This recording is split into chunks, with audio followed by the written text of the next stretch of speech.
Good morning. Welcome to The Last Vampire by Christopher Pike. We are reading Phantom. And we are on chapter 12. So please join me. Our next 3 days, Kalika grows to the approximate age of 5, while Eric ages 10 years. During this time, she reads greedily and masters English as well as many subtleties of conversation and social convention. I have tested her. Her IQ appears off the charts. Her beauty flourishes as well. Her long dark hair is like a shawl of black silk. Her face a fine sculpture of hidden mysteries. Even her voice is magic, filled with haunting rhythms. When she speaks, it's hard not to listen, to agree with her, to forget everything else. But it is seldom Kalika does speak, and what runs through her mind, besides her hunger for blood, I have no idea. In the middle of the night, when my daughter wakes me in my bed, she does this by gently stroking my hair. I am forced to wake to confusion. I can't wait, she says. I need more. I shake my head. He can't take it. You're going to have to wait till later in the day. I have to get you another. Kalika is gently persistent. I can't do it if you don't want to. I know how. I frown. Have you been watching me? Naturally, I have not let Eric see where his blood is going. Somehow, I doubt it would fit. It would lift his spirits. Yes, Kalika says, I watch you. I sit up. Has he seen you? No. She pauses and glances at Ray, who continues to sleep. He hasn't seen either of us. You're not listening to me. This boy can give no more blood. Already, his heartbeat is erratic.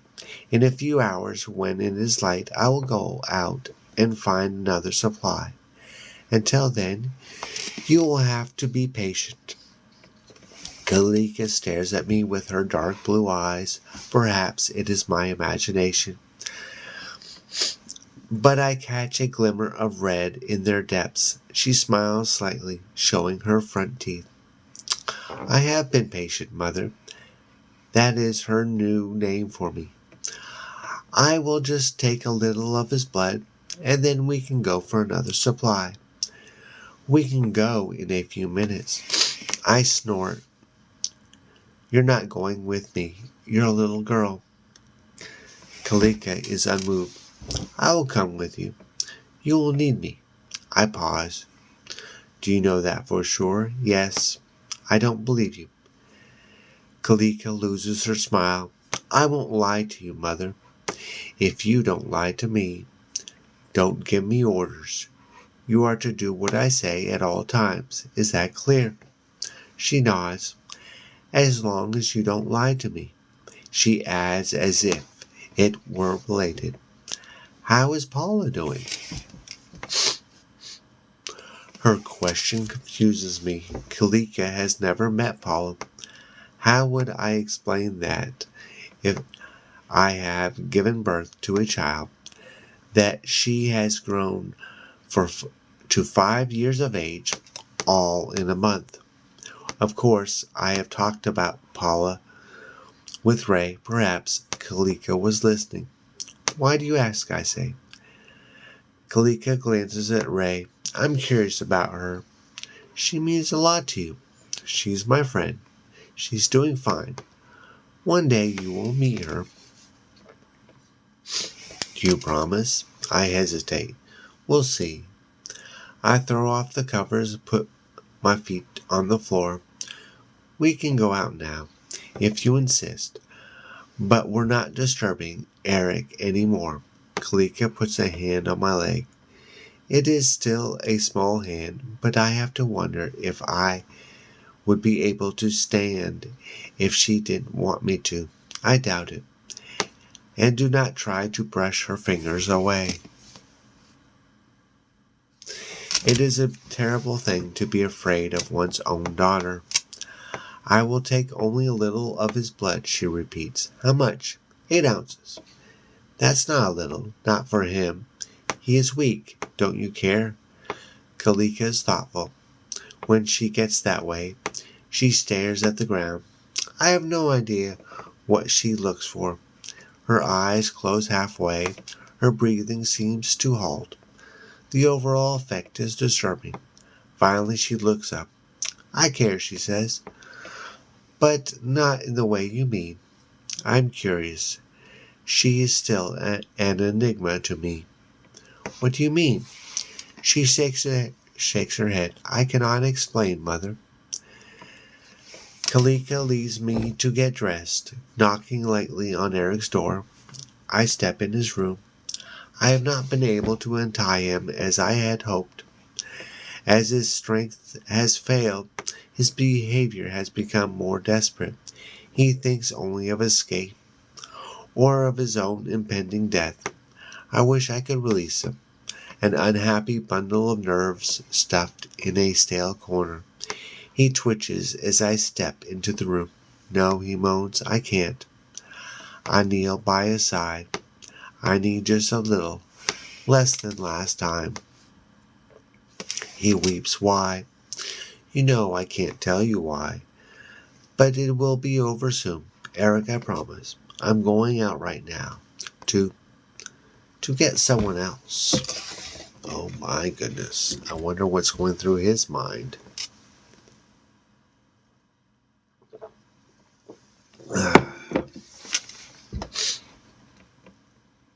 He shakes his head sadly as he stares up at the ceiling. I'm not stupid. You're never going to let me go. You're going to keep me here till I die. No. He speaks with passion. Yes, you're evil. You're a vampire. You have to kill me to keep your evil ways secret. His words hurt. I'm not a vampire. I don't take this blood for myself. He is not listening. He continues to sob, but grows more animated. You're a monster from another planet. You're going to rip me open and eat my guts. You're going to have a glass of wine and have my guts all over your face, dripping on your clothes, on the floor. He raises his voice. You're going to eat me alive. Shh. You're an alien and monster, Eric. Help! The monster got me. The aliens are coming. I am forced to strike him hard in the face and shut him up. My reflexes are still excellent. My martial art skills sharp. I believe I break his nose. Yet he continues to moan softly as I tighten the tourniquet. After I've drained away 8 ounces, I know Kalika will count them. He dozes, probably out of sheer loss of blood. I kiss the top of his head before I leave the room. You will go home, Eric, I whisper. I am not a monster. Oh, really? While Kalika has her breakfast, I dress in my bedroom in black leather pants, a tight leather coat. Ray sits up in bed. I do not need to turn to feel his eyes on me. Are you going out? He asks. Yes. You know why. Yes. You've waited too long anyway. It's not an enjoyable task, you know, finding people to kill. Eric is still alive. Barely. Find someone you don't like. Criminal. A rapist. You used to specialize in them, if I remember correctly. I turn on him. I may not be able to handle a criminal or a rapist nowadays, or does that concern you, my love? He shrugs. Take your pistol. It has a silencer on it. Just get someone you're not going to go to pieces over every time you have to take blood. I speak with thinly disgusted bitterness.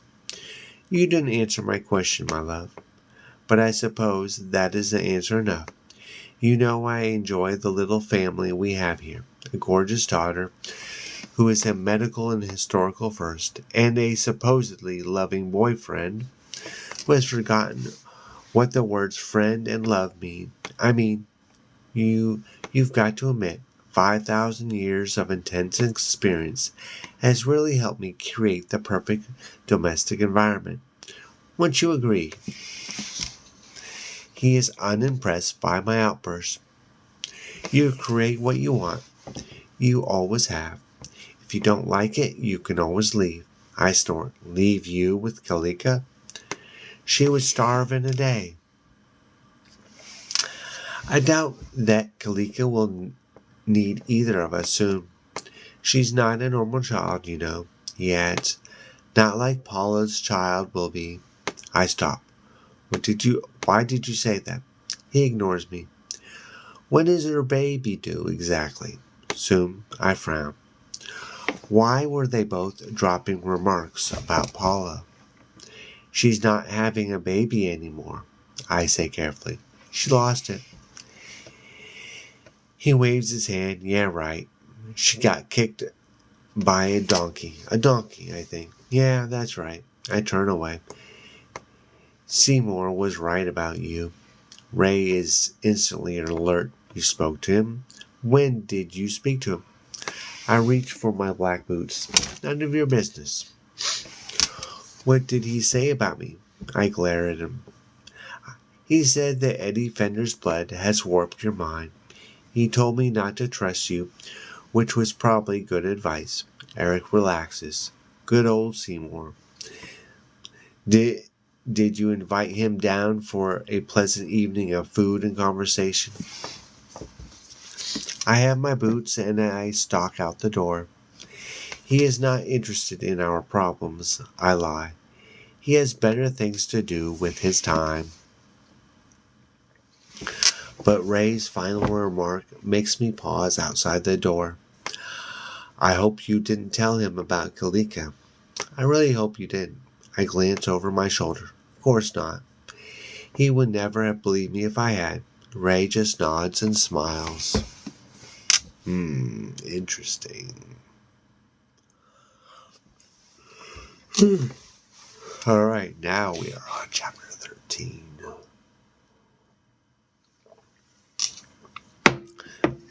Kalika drives with me to the club in Hollywood. It is 1 in the morning, but the place is still hopping. What am I supposed to do with my daughter? I'm not sure. It is she who suggests she hide under a blanket in the back seat until I bring out whoever it is who is to be our next barrel of blood. As she crawls under the blanket, she peers up at me with her serious dark blue eyes. You'll be warm enough, I ask. I'm never cold, she says. If you want, you can sleep. Just don't make any noise when I return to the car. I'll take care of everything. I glance at the crowded parking lot, but I won't be able to knock him out here. I take him to a secluded spot. Take him to a secluded place, Kalika says. I will help you. I told you I don't want your help. Kalika does the unexpected then. She reaches up and kisses me on the lips. Be careful, mother. You are not who you used to be. Her kiss warms me. Her words give me a chill. You know what I used to be? Yes, he told me. Ray? Yes. How come you never call him father? You call him Ray. I call him Ray. But he calls me Sita. Do you want me to call you Sita? No, it doesn't matter. I pause. Do you like Ray? She shrugs. How I feel, I can't explain to you at this time. Why not? You are not ready to hear. When will I be ready to hear? Soon. You know this? She pulls the blanket over her head. I know many things, mother. The music is loud as I enter the club. The strobe lights flashing unnatural thunder and psychedelic solar flares to match the scrambled brains of the alcohol-saturated clientele. I am, of course, a superb dancer, even without my vampire strength. Without looking around, I leap out onto the dance floor and wait for my daughter's next meal to come to me. Guilt makes me less discriminating. Let destiny decide who is to suffer. I will not. A man about 30 with an expensive sports coat and a thin black mustache joins me within a few minutes. His speech is educated. He could be an Ivy League graduate, a young lawyer with something profitable on the side. His watch is Rolex, his single gold earring studded with a carat diamond. He is not handsome, but his face is likable. He speaks smoothly. Mind if I butt in? He asks. I smile, whirling my hair in my eyes. There's no one to butt out. He chuckles. Hey, you're a real dancer. You're not bad yourself. What's your name? Billy. You? Cynthia. But you can call me Cindy. He grins. He's having a good time. I'll call you whatever you want. After about 20 minutes on the floor, he buys me a couple of drinks. We catch our breath over them at the bar. I was right. He's a lawyer, but he insists he's an honest one. I don't represent schmucks, and I don't fudge my billing hours, he says proudly, sipping his Bloody Mary, my drink of choice when I'm on the prowl. I am already on my second. The alcohol soothes my nerves, although I don't suppose it sharpens my reflexes. At my waist, above my butt, and beneath my leather jacket, I carry my pistol and silencer. But I know I won't need it on Billy. He will go the way of Eric to endless misery. Guilt hangs over my head, but I keep it away with a stiff umbrella of denial. What firm are you with? I ask. Gibson and Pratt. They're in Century City. I live in the valley, the traffic hell coming over the San Diego freeway in the morning. What do you do? I'm a music teacher, I say. Cool. What instrument do you play? Piano, some violin. Wow, that's incredible. I have an expensive piano that was left to me by my rich uncle. I've always meant to take lessons, but never got around to it. He pauses and then has a brilliant idea. God inspires it. I know what it is. He hasn't been able to take his eyes off my body. Hey, will you play me something on my piano? I laugh and look around. Did you bring it with you? No, at my place. It doesn't take long to get there at this time of night. I hesitate. Like you say, Billy, it's late. I have to get up in the morning. Nah, you're a teacher. You call your students and tell them when you want to see them. Really, we can go in my car. I have a brand new Jag. I'm impressed. I love Jags. I glance uneasily at my watch, playing the roll to the hilt. Okay, but I'm going to have to follow you there. The way I can head straight back to my place after your song. Billy is pleased as he sets down his drink. I'll drive slowly. I won't lose you. Kalika is asleep when I return to the car. Her soft, rhythmic breathing follows me as I stream on to the freeway and chase Billy's Jag into the valley. He has lied to me. He drives like a maniac. My plan is simple. I will knock him out the second we get inside, then load him into my trunk. He looks like he's been drinking all night. An easy mark. He won't even know what hit him. Kalika is still asleep when we reach Billy's place. I leave my gun in the glove compartment. Billy's house is modest considering his new car. The driveway is cracked, the landscaping neglected. He lives in the cul-de-sac. His car disappears into the automatic garage as I park in the street. A moment later, he is on the front porch waving to me. Making sure Kalika is resting comfortably, I get out and walk toward Billy. My boots clicking on the asphalt and concrete. Billy thinks he's in for a night of sex and more sex. His grin as he greets me belongs to a 16-year-old. I'm not surprised when he kisses me the moment we're inside with the door closed. His mouth is sweet with the taste of alcohol.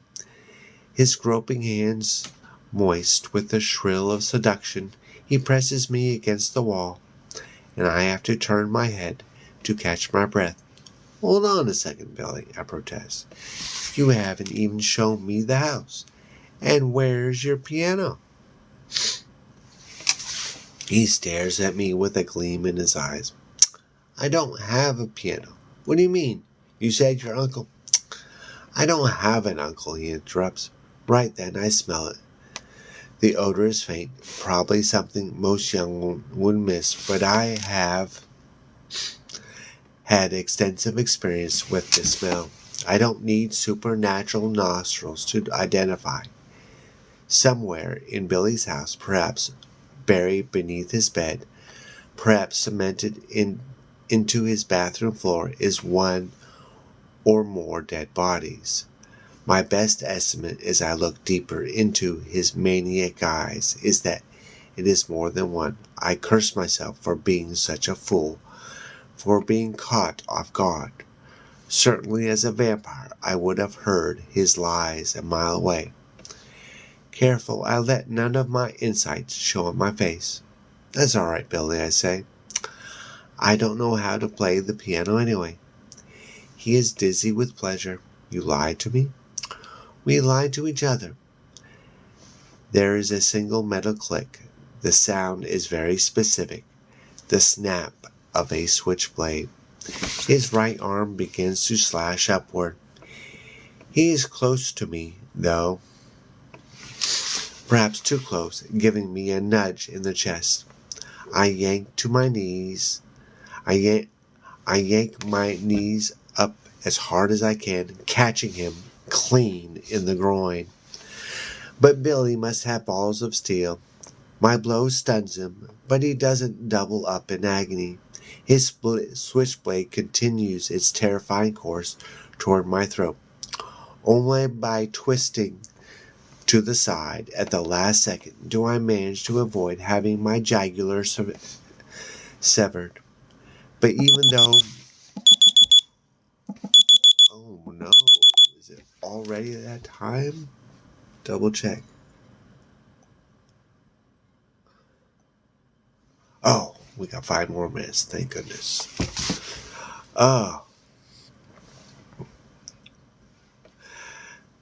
But even though I momentarily break free, the blade catches the tip of my left shoulder and slices through my leather jacket. The knife is incredibly sharp. It opens a 4-inch gash in my tender flesh. Blood spurts from my body as I stagger into the center of the living room. How I long for my pistol right then. Billy limps toward me, holding his bloody knife in his right hand, his bruised balls in his left. He grins again, but he is no longer happy-so-lucky serial killer. You're a spunky little bitch, he says.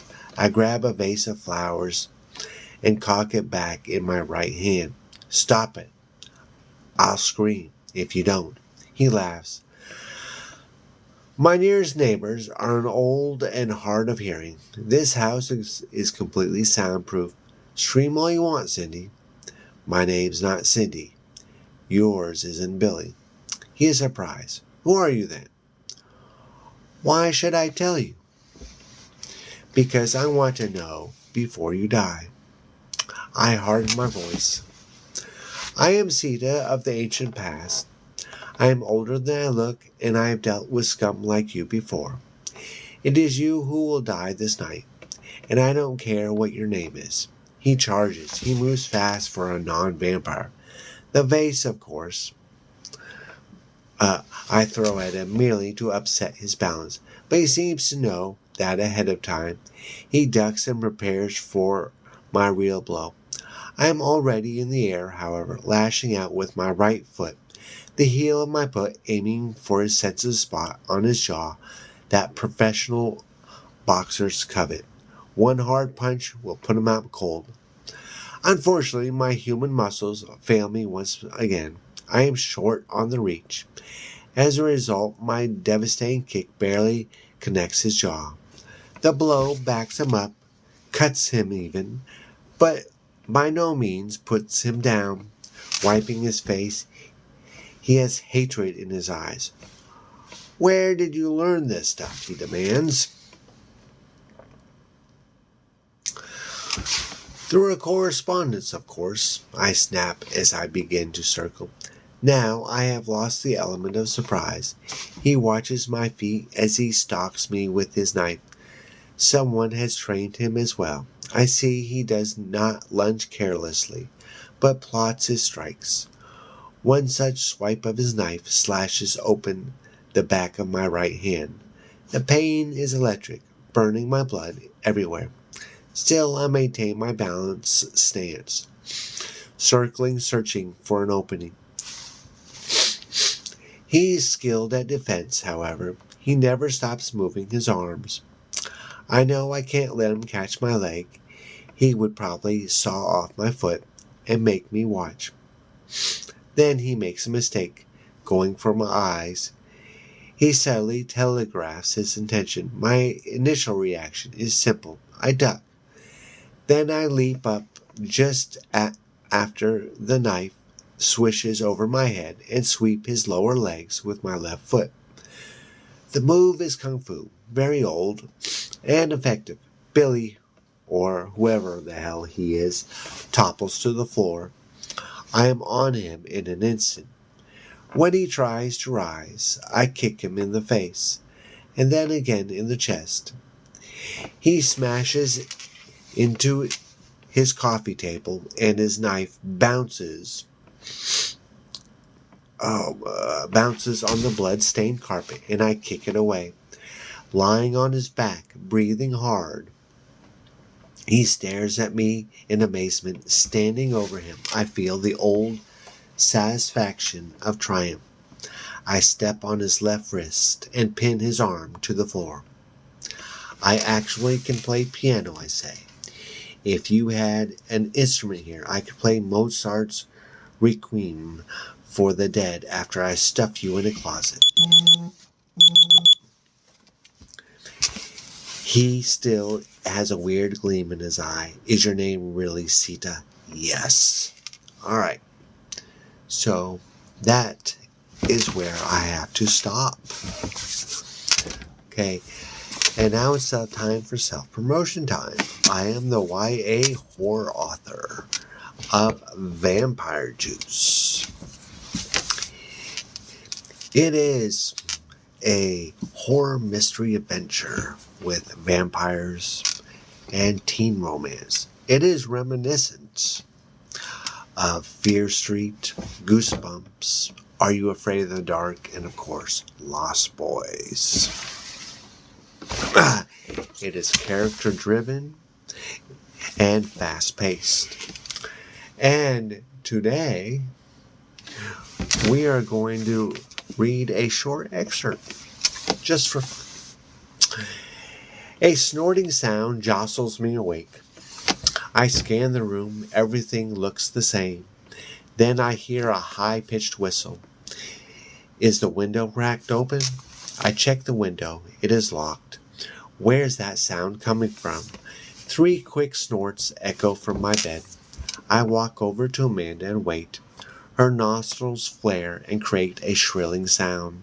I chuckle and crawl back into my sleeping bag. It is too bad I have no way to record it. She snores again. I sigh. This is going to be a long night. Oreo nudges open the door to my room. Her collar jingles while she trots over, wagging her tail. I give her a good scratch on her back and chest. She lies next to me, and I fall asleep hugging her. I catch a shiver. It runs the length of my spine and wakes me from a deep slumber. A tapping sound comes from the window. I crawl to my feet and go to the window. The man from the coffin stares back at me. His eyes look like burning embers. I jump out of my skin. My heart is pounding.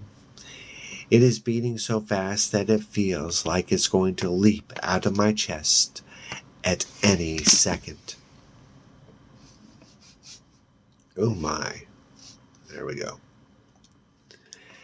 Hello, Sean, he says with a smile. I stumble backward and fall onto the carpet with a thud. The carpet fires grow like vines. They wrap around my arms and legs. Amanda, I whisper and glance at my bed. Where did she go? Oreo tilts her head back and laughs like a human. What is going on?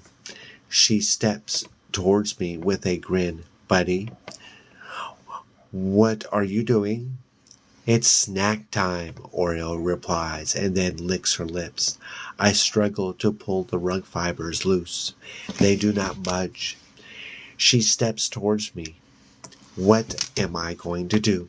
I spit a loogie at her. The green phlegm lands in her right eye. Oreo places her paws on either side of my ribs and hovers over me. Saliva froths in her jaws. It drips down onto my neck like a leaky faucet.